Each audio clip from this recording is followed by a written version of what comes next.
Hello everyone, good morning. My name is Shannon Moreno. Welcome to today's webinar, our latest episode in the larger ABCs of CLC webinar series.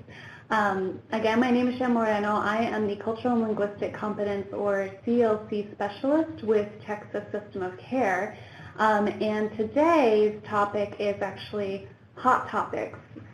Hopefully should be interesting, getting into some areas of conversation that may at times be a little bit controversial. So I'm a little bit in a hot seat this morning, but hopefully it'll be a good time for everybody.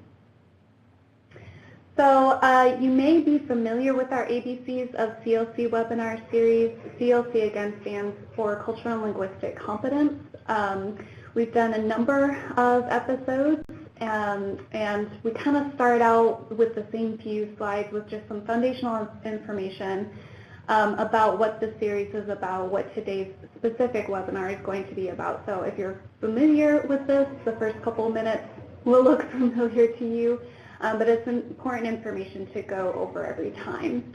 So first of all, the purpose of this series and every episode within the series is to provide very basic foundational clarification on common terms that you may hear in different trainings regarding cultural and linguistic competence in order to assist participants in better understanding more thorough topical presentations. So typically in our webinars in the series, we don't necessarily get to the level of specific application. It's really more about making sure that there's a common language. Sometimes there can be misunderstandings about different terms and phrases that we want to try to get everyone on the same page about what exactly it is we're talking about so that we're not talking past each other in some conversations that may be at times uncomfortable, or in regards to today's topic on hot topics, even to the level of being a little bit controversial sometimes. This webinar series is intended for review prior to attending specifically other Texas System of Care CLC opportunities. We have a CLC podcast, which does go into deeper implications of working with various populations specifically focused and geared towards clinical workers, but can definitely be appropriate for other workers as well. We provide other types of webinars and even face-to-face trainings that can be tailored for your specific group or organization. So this kind of clearing the air on different vocabulary or terminology can be very, very helpful to, again, make sure that we're all just kind of speaking the same language when we use different terms and phrases. We also have a few different uses for this information that we present.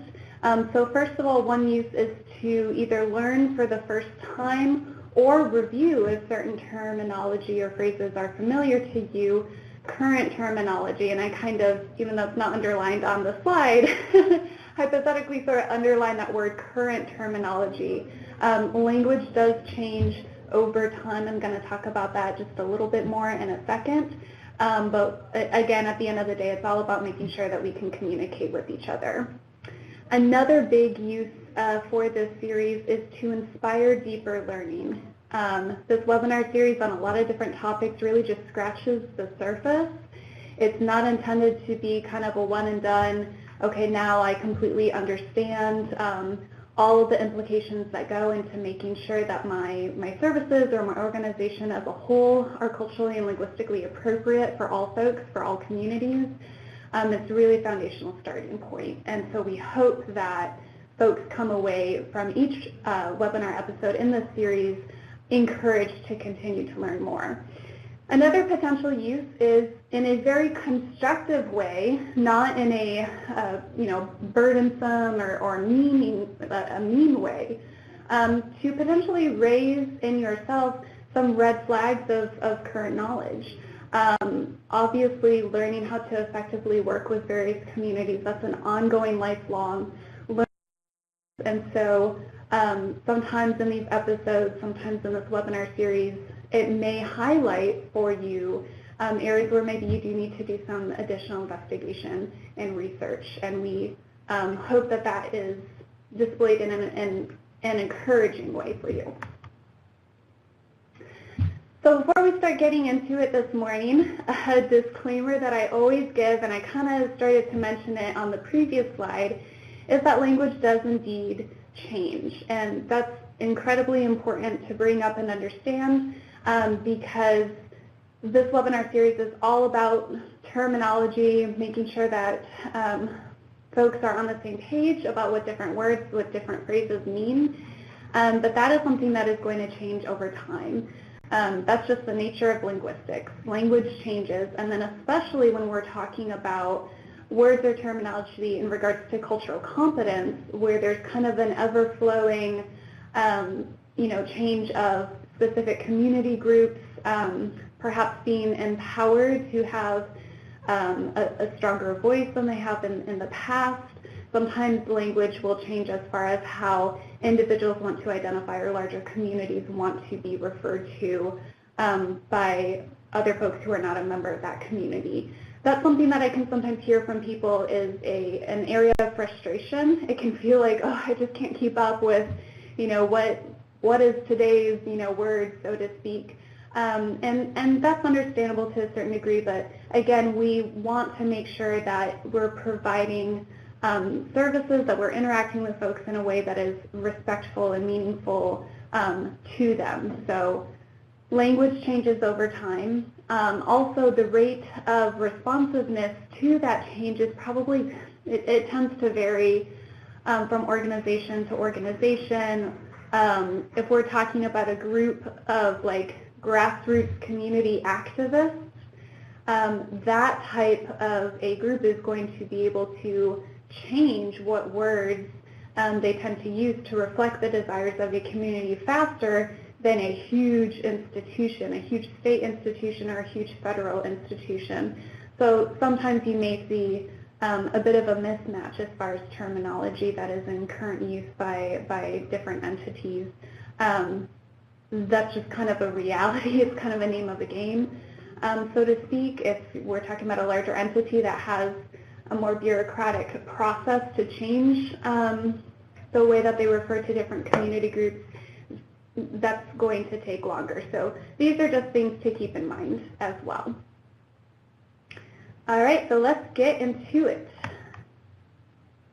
Our first hot topic today is something that you may or may not have heard of before, but it's a term called intersectionality, and this is kind of a framework for viewing how different folks can identify. So just temporarily with the image that you see on the PowerPoint here, I want you to ignore those red arrows for just a moment. I'm going to talk about those in a minute, but first I want to talk about the base image here, where you see a little stick person in the middle, and then around that person are all these different arrows of different pieces of their identity, including race, education, sexuality, ability, so on and so forth, that are different components that go into this person's identity. That's the image that I'm going to talk about and focus on for a minute. So intersectionality is actually a framework that was created by a civil rights activist and scholar named Kimberly Crenshaw. And Kimberly Crenshaw came up with this kind of framework and idea that I'm going to be explaining a little more thoroughly after she heard of a 1976 legal case in which a group of black women were suing a large employer for not hiring black women specifically because they were black women. So the situation that was going on with this legal case was there was a large company that was hiring African American men to do behind the scenes work, kind of more like labor, manufacturer type work. And this company was hiring white women to be in customer service roles or kind of secretarial type of positions. But the company was actively not hiring black women, and there was a pretty, hefty, case and evidence regarding this, that the company was specifically not hiring black women. The court, under Title VII, did not rule in favor of the group of women that were suing this company and did not hold up that this was a discriminatory practice, because the court said that the group of women had to either bring forward a case that discrimination was taking place on the basis of race or on the basis of gender or sex, as was the terminology used at the time. But to package these two pieces together was, as the judge in this case put it, getting two swings at the bat, so to speak, or in some way providing like double special treatment for this group of women, whereas in reality what was happening was double sources of discrimination. The court said because the company was hiring black individuals, black men, and because the company was hiring women, white women, that this group of black women did not have a leg to stand on in regards to their case.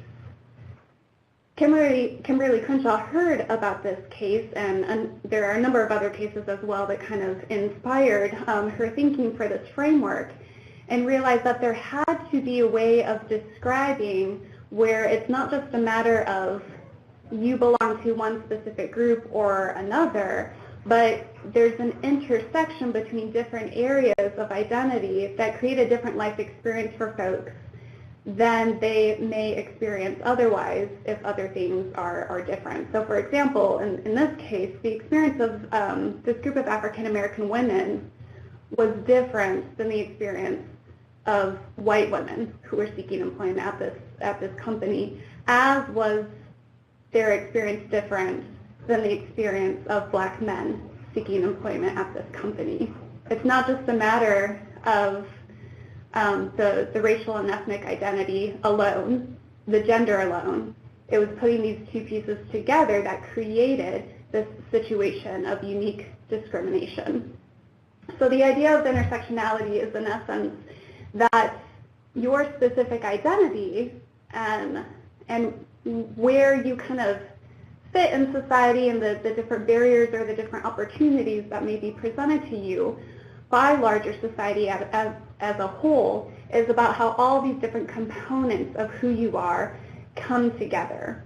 Now, the reason that this topic is in our Hot Topics webinar is sometimes when people hear about this framework or hear people talk about this framework, they have an opinion of that the judge in that court case that, oh, now you want quote unquote special treatment for this and special treatment for that, and you're just creating yourself or proposing that you're just like a victim left and right in society type of a thing. That's an attitude that sometimes folks may have in regards to this framework, this idea of intersectionality. But the reality is that folks who do have multiple areas of potential discrimination, when we look at research, when we look at data, individuals who fit that cross-sectional demographic do tend to have worse outcomes. And then folks who tend to have more areas where there aren't those societal barriers in place aren't necessarily guaranteed to be like rich and famous or anything like that, but tend to have better outcomes type of a thing. So this is an important framework to understand in working with youth and families. Now, I also want to talk about the red arrows here, which represent something that I've heard referred to as like marginalization within marginalization. And that is to say that there are some intersectional identities where, let's just take a young person, for example, that maybe we're working with. If they have a specific identity that doesn't quite fit the mold of any specific community group that they belong to, that's a very difficult situation for that young person that as service providers we need to be aware of and responsive to. So an example of this, let's say that a young person is a person of color, identifies as LGBTQ, and believes very strongly and is an important part of their life, their faith, and being involved with their faith community is very important to them, okay? That individual may face discrimination from the actual community groups that they belong to because of a certain piece of who they are in this very specific intersectional identity. So this person may, within their faith group, for example, face homophobia. But then this young person goes into LGBTQ spaces and interacts with their LGBTQ community, and maybe they face racism, and or maybe they face a lot of disrespect and pushback in regards to what religion they belong to. Maybe within their racial ethnic group, they also face a lot of homophobia. And so in this type of a situation, you can see where for this young person, kind of regardless of where they go for human connection, for healthy, intimate relationships, I'm not talking about like romantic relationships per se, but where you can have heart-to-heart talks with other people and develop deep friendships and just be yourself completely and totally without judgment and without fear for your safety as well. For a young person with an identity like that, there can be this marginalization within marginalization piece taking place. Now imagine that young person starting to have behavioral health concerns.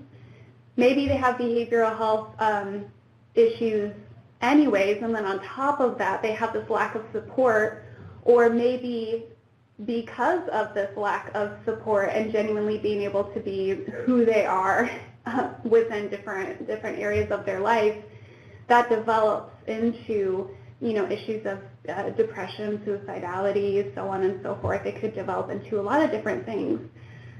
Not having a lens as professionals working with youth with behavioral health concerns for the actual intersectional identity and how that can impact a young person's experience in larger society, as well as their experience moving amongst different groups that they belong to, different communities that they belong to, that's really missing a very, very big piece of understanding the day-to-day life of this young person and some reasons that potentially are contributing to the actual behavioral health issue, or if it's not that case, are at least certainly contributing to a lack of support in that young person's life.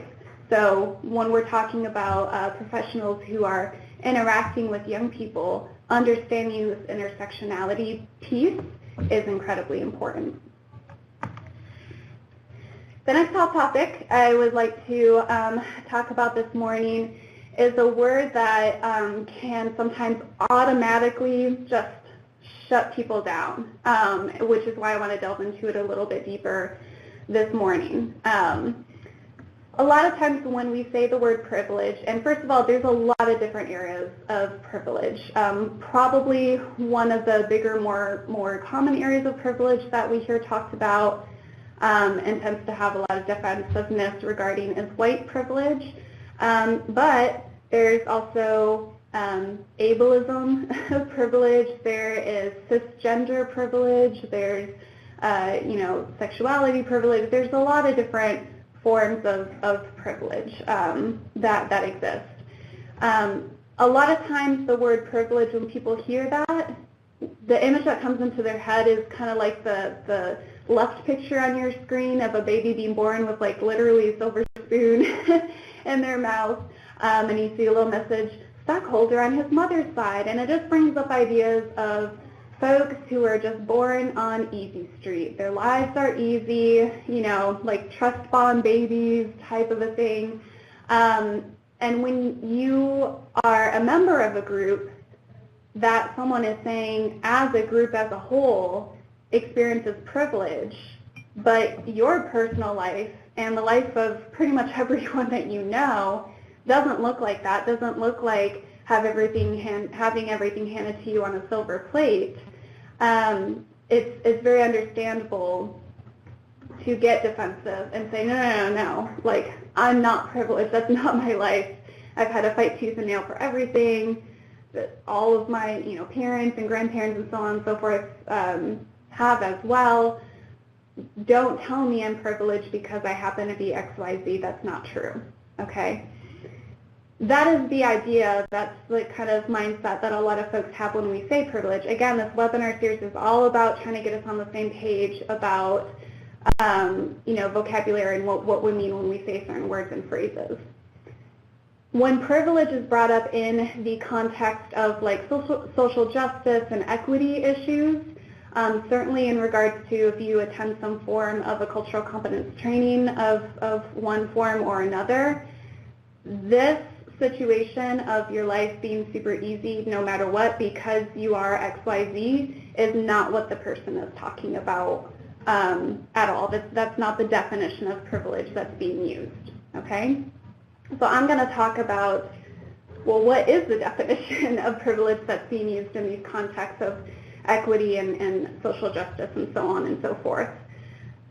First of all, what is not being said is that if you experience privilege, it does not mean that your life is easy, has been easy, or will continue to be easy. Doesn't mean that. It also doesn't mean that you're safe from experiencing terrible things. You can have privilege, thinking back to the intersectionality I was talking about a bit ago, you can have privilege in areas of your life and still go through awful, awful things. It doesn't mean that you're automatically more successful than all people who don't have your form of privilege. So using the example of white privilege, it doesn't mean that all white people at the end of the day are going to end up being more successful than all people who are not white. Doesn't mean that. And it also does not mean if you experience some form of privilege or another that you're evil, that you're a terrible, evil person, and you are individually responsible for all the bad things that have happened to other folks who do not experience your form of privilege. None of that is what we're talking about in equity or cultural competence conversations when we talk about privilege. So what are we talking about? Some of you may be familiar with an exercise called the privilege walk, which is an image to the right of your screen. I've seen this exercise done well. I've seen it done very, very poorly. So if you have done it once or maybe even multiple times, I don't know for sure that whether that was a positive experience for you or not. Again, I've seen it done pretty poorly before. But the idea of this exercise in face-to-face trainings is to show how different belonging to different groups or having different intersectional identities can lend itself to more opportunities or to more barriers in general when we're talking about very, very much in generalizations when we're talking about populations. So you can see the example on this image. If you can show affection for your romantic partner in public without fear of ridicule or violence, take one step forward. This idea of being able to, in public, hold your partner's hand or, give them a sweet little, publicly appropriate kiss or something like that, that's something that a lot of folks don't consider as a privilege. That it's considered just like normal. But it's not something that everyone has access to. Not everyone can hold their partner's hand or give them a, publicly appropriate kiss or, hold onto their shoulders or, all these different forms of physical touch and affection without fearing for their safety or fearing for at minimum ridicule or drawing undue attention that they don't want to have. That's something that if you are cisgender and straight is a privilege that you have. Now, it doesn't feel like a privilege. Like I said before, it feels normal. It feels like the default.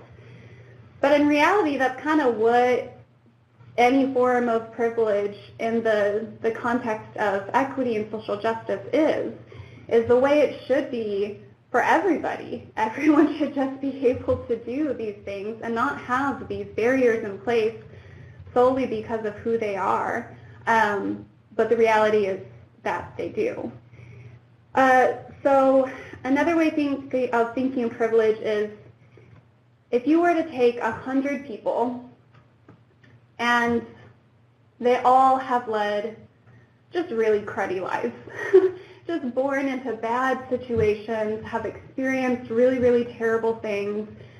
None of them are the people like the baby on the screen, born with a silver spoon, born into having stocks and so on and so forth. We're not talking about that at all. But every one of these 100 people have had a fairly equal, difficult, cards handed to them, life circumstance, so on and so forth. If you add on top of that being a racial or ethnic minority versus being white, being a racial or ethnic minority on top of anything else that's going on creates additional barriers, creates additional issues and concerns that have to be dealt with from society. That's where there's white privilege, right? Again, it may not always necessarily feel like a privilege because nobody should have to have extra barriers just because of what racial or ethnic group that they belong to. But that is what happens. Take this example of 100 people and have all of things being exactly the same amongst these folks, but change one thing. And that's what we're talking about, where some folks experience privilege and other folks do not. And this throws back to what I was talking about a moment ago of intersectionality. You can have different pieces of your identity where you experience privilege and different pieces where you experience oppression and discrimination.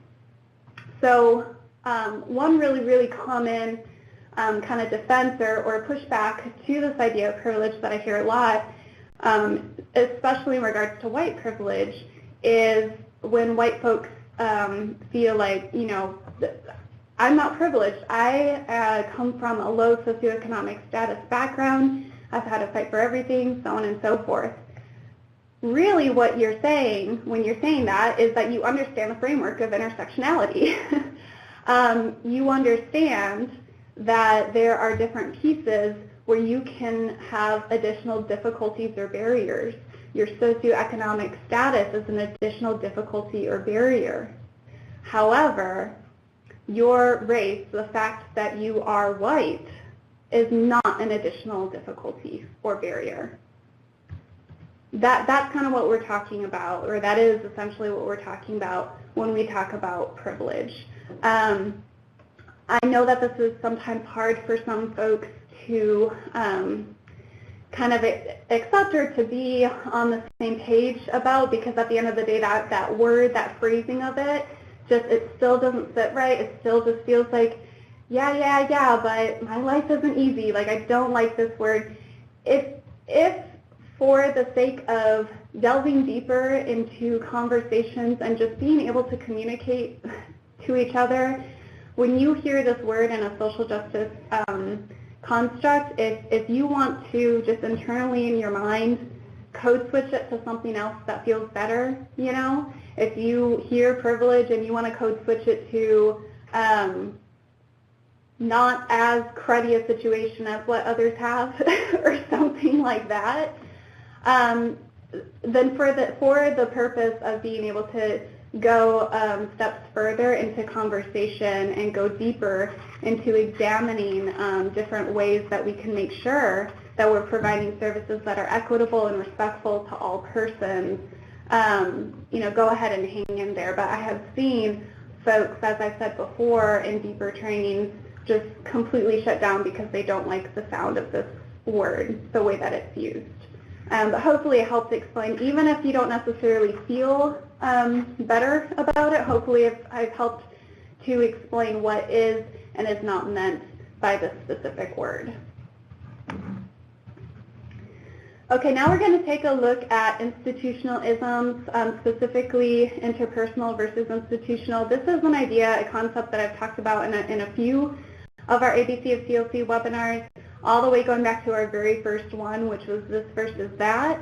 But it's necessary to bring up again because institutional isms like racism, sexism, homophobia, which doesn't really fit like the ism pattern, but is another, ism, so to speak, it can be really, really hard to understand. And if there's not that understanding, then we're going to be speaking past each other in our conversations. So the picture is actually not representing institutional isms, it's representing interpersonal or one-on-one isms. Interpersonal or one-on-one, like I said, racism, sexism, homophobia, transphobia, whatever the case may be, pretty much everyone is familiar with and understands, and hopefully we're on the same page about. This is the one-on-one interactions where you just don't think that someone is worthy of dignity and respect because of who they are. This can include racial slurs or slurs of other forms as well. These situations certainly take place still today, but generally speaking, when I'm providing training for service providers, for professionals, everyone tends to be pretty much on the same page about, like, no, this is bad, obviously. Like, don't do this.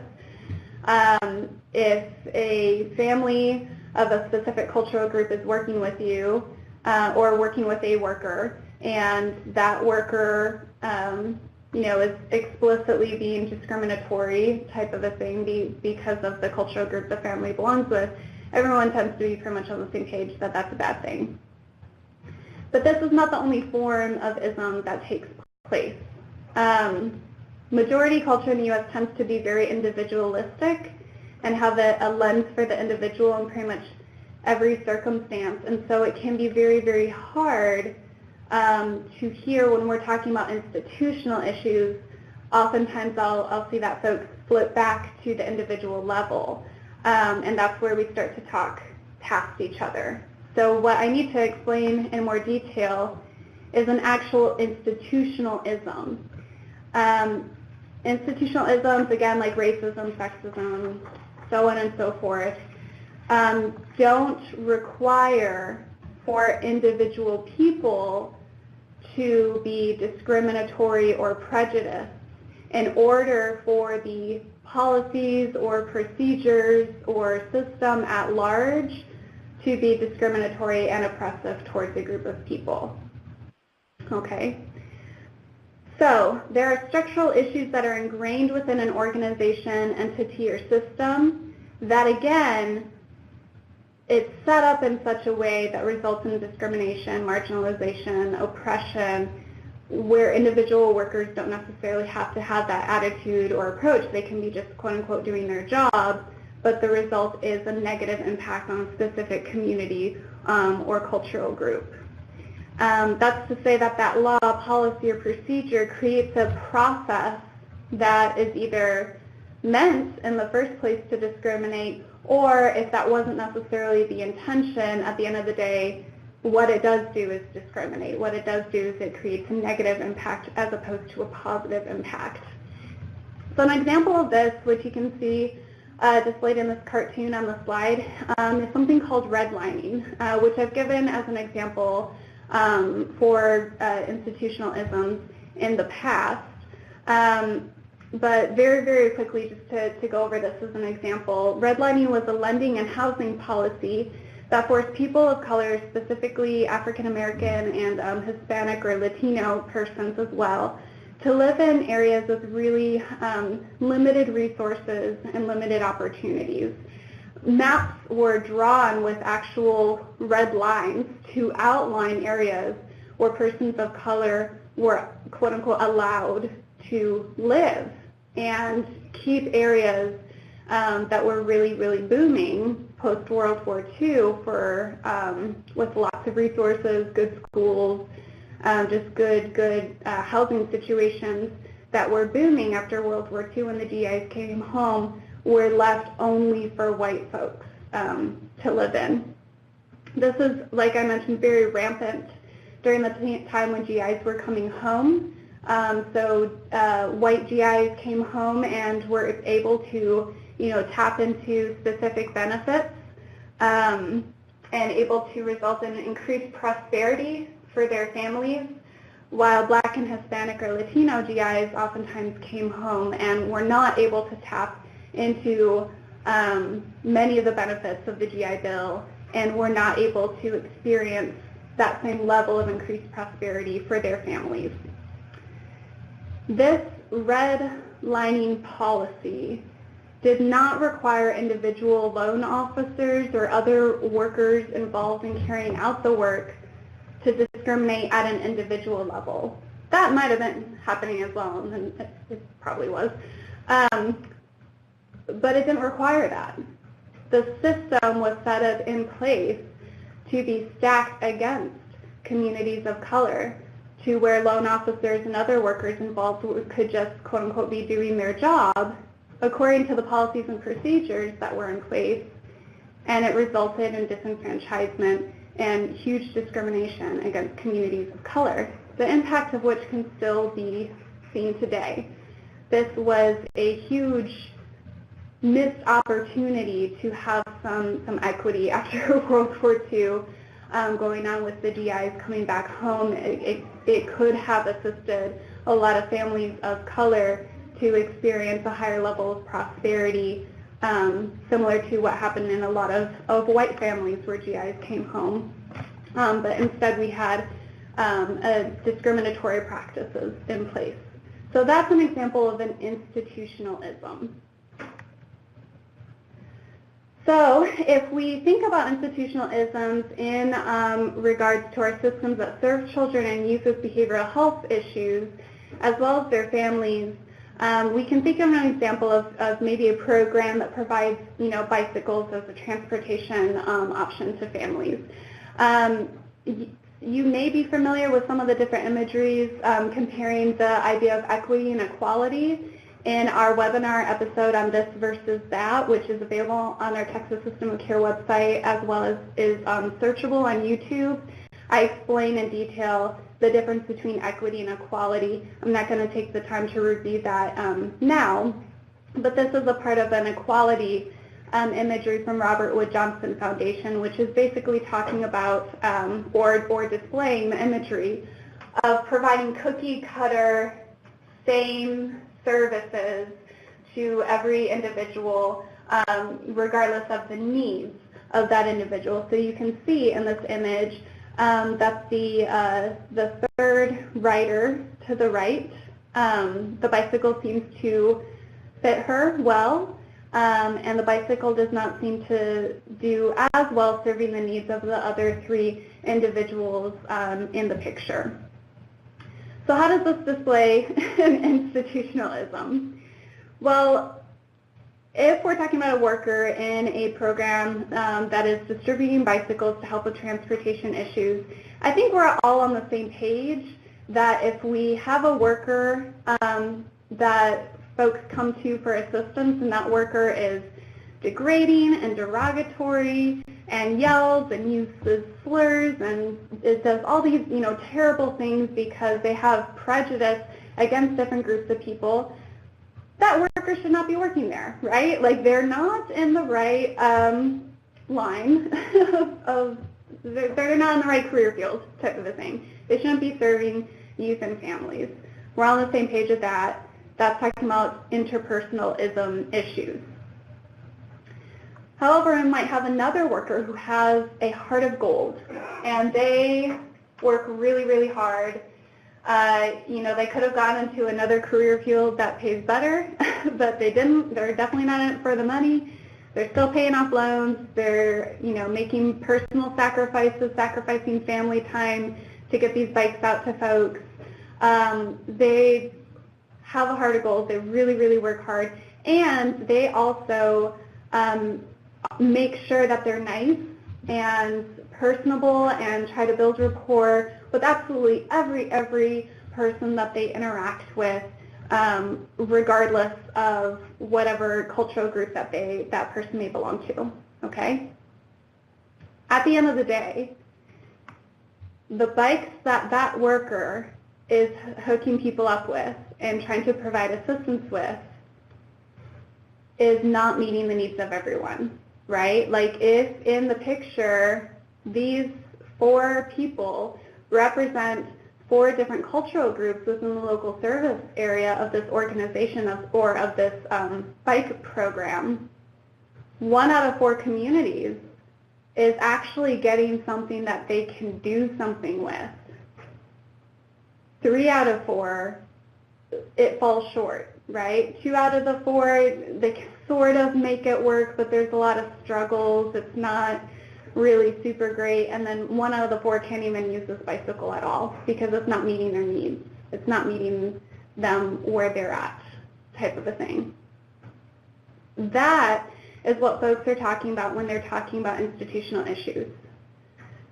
So where I see this talking past each other thing play out a lot is there may be feedback from a specific cultural group or even an individual, an activist or an advocate saying this institution or this program or this law or this whatever it may be is racist, it's homophobic, it's sexist, it's whatever the case may be.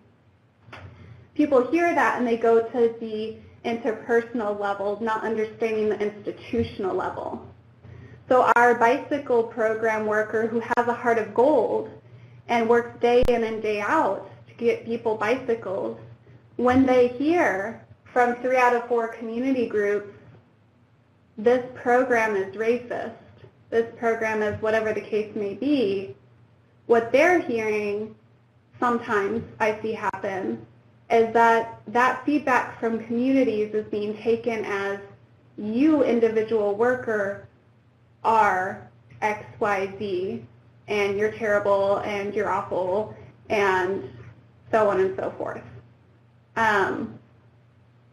Whereas what people are actually talking about is an institutional issue where the program is not set up in a way that is beneficial either at all or is only partially sort of beneficial towards the community, and that's just kind of the way it is, and the program, the organization, the entity, whatever the case may be, is not taking that seriously and is not making strides to actually provide services or products or whatever in a way that is going to be beneficial for all of the communities. So this idea of institutionalism, I can't stress enough how important it is because there are words that get thrown around and then there's responsive defensiveness because we're not all thinking or looking at things through an institutional lens. And oftentimes when it comes to issues and complaints, of course interpersonal concerns still exist today. I'm not saying that that's all solved and there's no problems any longer, but a lot of issues that exist in regards to not serving communities as a whole in a culturally and linguistic competent manner comes down to institutional problems. Okay. Next, we're going to talk about the Black Lives Matter movement. I told you all it was going to be a hot topic within our. This is a very, very hot topic. So I am going to spend a minute here.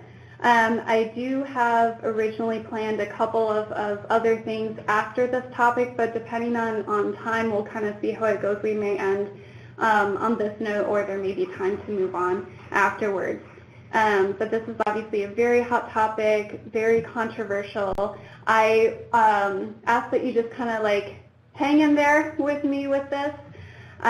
Hopefully the information that I provide is going to be helpful.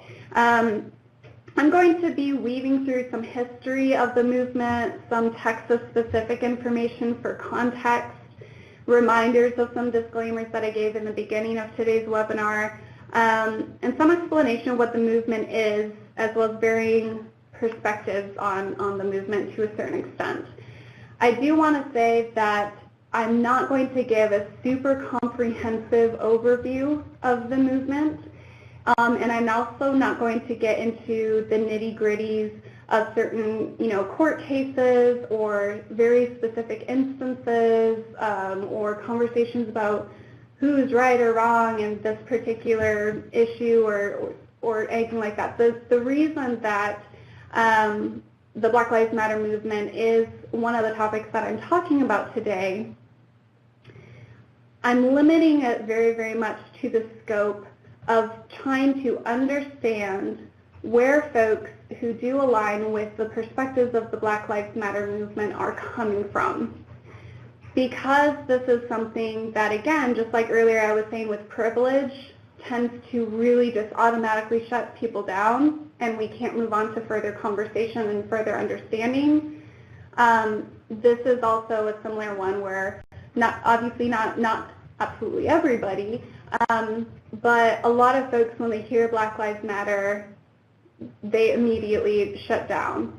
And there's no attempt to understand from the actual movement itself, from the founders, from members of the movement, from members of local chapters of Black Lives Matter, what these perspectives are, so only for the purpose of education and understanding. I think it's something that's necessary to talk about. The point of talking about Black Lives Matter this morning is not to tell you what to think or what to feel. It's not. It is genuinely for the purpose of understanding a perspective of the movement.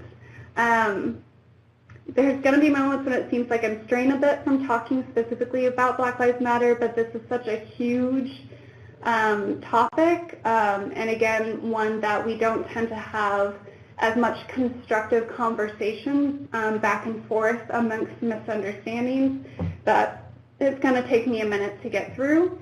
And even then, I'm sure that I'm not going to do it justice. If you have not checked out the Global Black Lives Matter website, information from a local chapter, if you have one in your area or sort of close to your area, interviews and founders, information from members themselves, so on and so forth, I really strongly urge you to do so, and to add that, if you have not already, to your information on which you are basing your perspective on this movement. That will give you far better insight for the purpose of better understanding this perspective than what this white lady sitting in front of you can do. And yes, in the interest of cultural humility, it's important to point out, if it wasn't obvious already, that I'm not a member of the African American community. I am not the best person to do justice to explain the Black Lives Matter movement. Part of the point of this webinar series is to encourage continued learning, like I said before. So I hope what I present on this topic encourages you to learn more about the movement, again, if you haven't already. Again, from the actual founders and members of the community who feel firsthand the effects of the institutional issues that this movement is trying to address. And the movement really is about, by and large, institutional concerns. So a little background, which folks may or may not be familiar with. The Black Lives Matter Global Network was started in 2013 by Alicia Garza, Patrice Cullors, and Opal Tometi. These three women have a long history of being community organizers in a variety of different issues, including but not limited to racial equity. So Alicia Garza made a Facebook post in response to the acquittal of George Zimmerman after he killed Trayvon Martin, in which she stated in her Facebook post, Black people, I love you, I love us, our lives matter, Black lives matter. To which Patrice Cullors, another founder of the movement, commented with hashtag Black Lives Matter. That was kind of the start of the movement. It wasn't at that time necessarily meant to grow into a movement. It was a response to a situation, but within a couple of days, Black Lives Matter became an actual movement, really. And today it has dozens of chapters with international influence as well. Now, at the time of this webinar, Black Lives Matter is celebrating 5 years of existence, and it has a variety of programs and initiatives under its umbrella, which if you go to the Global Black Lives Matter website, you can learn more about the specific programs that they have. Black Lives Matter, it's a different movement than maybe we've seen with some other racial equity movements, and in a couple of different ways. One is that it tends to be more kind of open and tailorable to community needs as opposed to being centralized. It's very, very decentralized. So what I mean by that is that, yes, a big part of Black Lives Matter is the vision of the three founders and the global network and those specific programs and initiatives, but very, very purposefully, there's not like a defined one-size-fits-all sort of framework or blueprint for local chapters to follow. It's almost in some ways kind of similar to like system of care, where there are some core principles, values, and characteristics, but it's left open for local communities to come to the table and determine how best the needs of young people with behavioral health concerns and their families can be met. Black Lives Matter is kind of similar in that way, where yes, there are some core values and characteristics, but it is kind of decentralized out, and local chapters are encouraged. The local African American community is encouraged to come together and organize in specific ways that are going to work for that specific community to try to undo institutional concerns in order to better the health and the wellness of the local African American community. Now, understanding Black Lives Matter and what it stands for is all about understanding very, very well the difference between the interpersonal and the institutional issues, like I was talking about a minute ago. Without a deep understanding of the structural or institutional issues that face the African American and larger Black community, it's very difficult to understand the perspectives of Black Lives Matter. If you go and you read materials or listen to interviews with a lens towards individual as opposed to institutional, you're not going to quite get what is being said, the messages that are being said. That is one big part of the divide on this movement and the lack of understanding across the board for this movement. A lot of folks who detest Black Lives Matter feel that the messages are about individual people, against individual, for example, white people, individual police officers, individual teachers, individual workers in a number of different areas, rather than structural policies and procedures that result in a negative impact for the Black community. So people may hear a message from the movement and say, you're anti-individual police officers, when really what folks in the movement are trying to say is, we're not against individual police officers. We're against policies and procedures that have weak accountability measures for when something goes wrong. And because of a lot of different factors, those structural issues tend to impact the African American community more, tend to impact the African American community in a more concentrated way than they might impact others. This can also include other things like discretionary school discipline that results in a more negative impact for Black children than it does for children who are not Black. Lots of different examples of structural and institutional issues. Again, it can feel like the messaging of Black Lives Matter, if you're not listening to it or reading it with a lens towards the institutional, it can feel like an attack on individuals. If you have a lens for how structural environments and policies impact communities, then even if those policies were not in place for the purpose of hurting that community, it's easier to understand what Black Lives Matter is about. Another reason it can be hard to understand what Black Lives Matter is trying to say is a misunderstanding between the ideas of intention and impact. Sometimes within institutions, the creation of laws, the creation of policies, the creation of procedures, they were not created with the intention of causing harm to the African American community. But if at the end of the day that's what's happening, then that law, policy, procedure, whatever the case may be that we're talking about, the way that it is enacted or even its very existence should be examined, right? Like, if we genuinely feel that the African American community is an integral and important part of our larger society as a whole, and there are certain institutional issues that are causing harm within this community, then first of all, that should matter. And second of all, that is really hurting the larger society as well, because not all of our communities are as strong as they could be. And if there are institutional issues that are at a concentrated level harming the African American community more than others, that doesn't necessarily mean it's not causing any harm elsewhere. So these are things that if we have a mindset for the collectivistic, we have a mindset for societal good as a whole, we can understand the importance of pointing out these issues. Another reason that I want to touch on for why some folks really have a distaste for Black Lives Matter is actually the name itself.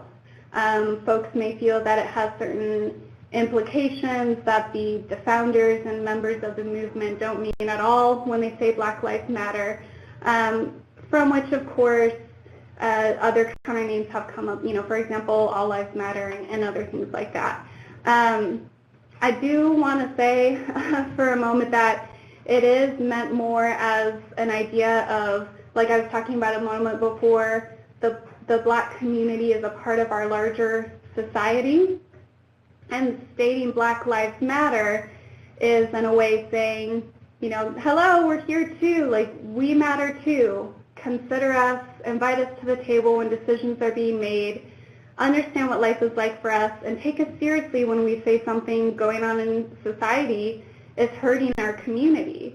That is what is intended.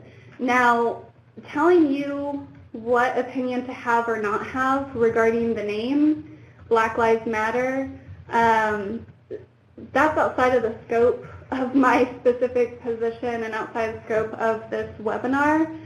I'm not going to tell you what feelings or opinions to have about the sound of a name or a term or anything like that. Just earlier in this webinar, I said, for example, privilege. If that's still the sound of it, the ring of it doesn't quite sound right to you, I'm not going to tell you you have to like a word. I'm not going to tell you that you have to like the name Black Lives Matter or feel a certain way about that. That is your opinion. Who am I to try to change that? But I hope that you can be open to understanding the reasons for the name and what exactly it is that folks who are part of this movement or aligned with the movement feel and believe in this perspective that not necessarily every single African American individual is going to be aligned with this movement, but it is a very, very common perspective, okay? If you are at a place where just even hearing Black Lives Matter just like shuts you down and you're not willing to reach that deeper level of understanding, at least from an empathetic point of view, then I would really, really challenge you with all due respect to try to move past that emotional response and open up to hearing what this perspective is.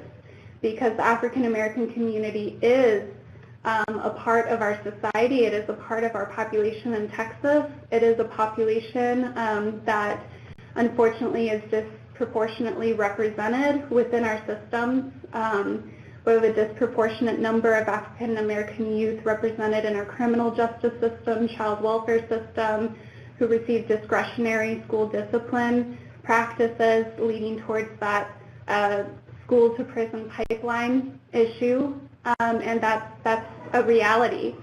And even though, again, Black Lives Matter, you can never say that 100% of people in a specific group are going to feel a certain way or have a certain opinion. So not every African American individual is going to align with the perspective of Black Lives Matter, but it is a very, very common perspective, especially in regards to youth who we're serving.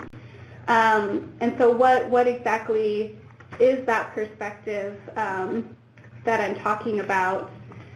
Well, first of all, in order to understand the position, we have to realize that the perspective from Black Lives Matter is indeed that institutional issues exist for the African American community that negatively impact that community.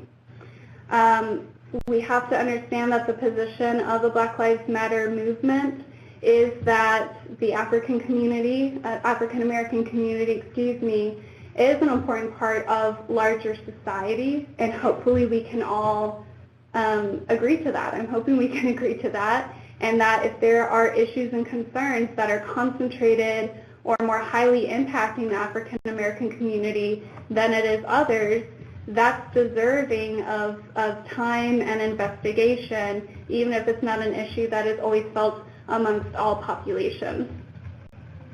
And Black Lives Matter also encourages folks from all different groups to come together and work towards overcoming these institutional concerns that are impacting the African American community.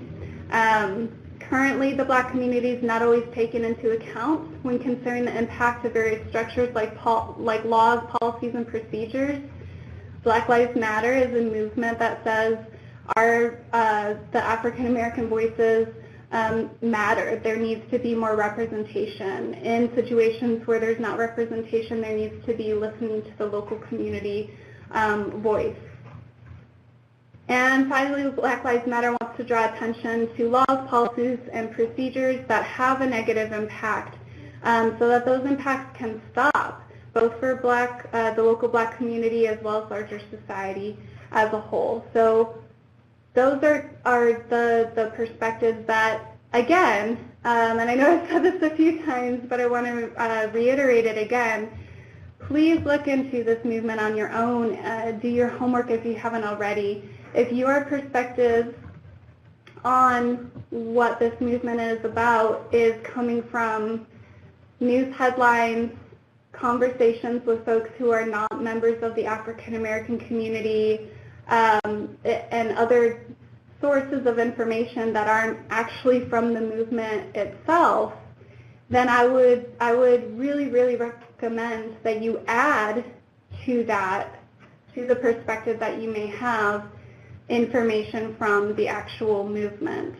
And again, the reason that this is included in this webinar is because it's a common perspective within the African American community, and the African American community is one that we serve, and that should be important and should matter, just as all other populations matter as well. And so if there are specific issues or concerns, specific institutional barriers, then continue to have conversations about that is necessary. Okay, well, we have run out of time, and I apologize, I actually went over a little bit. I did have a couple other things I was going to go over, but in the interest of being thorough for the topics that I did bring up, I wanted to go over those. So I am going to display on here, if you have any questions, please contact us at info@txsystemofcare.org. Also, if you just want to connect with me, have some ongoing conversation about different topics, if you have different training needs that you would like to talk about, or anything in general, reach out about, that email is where you can reach us.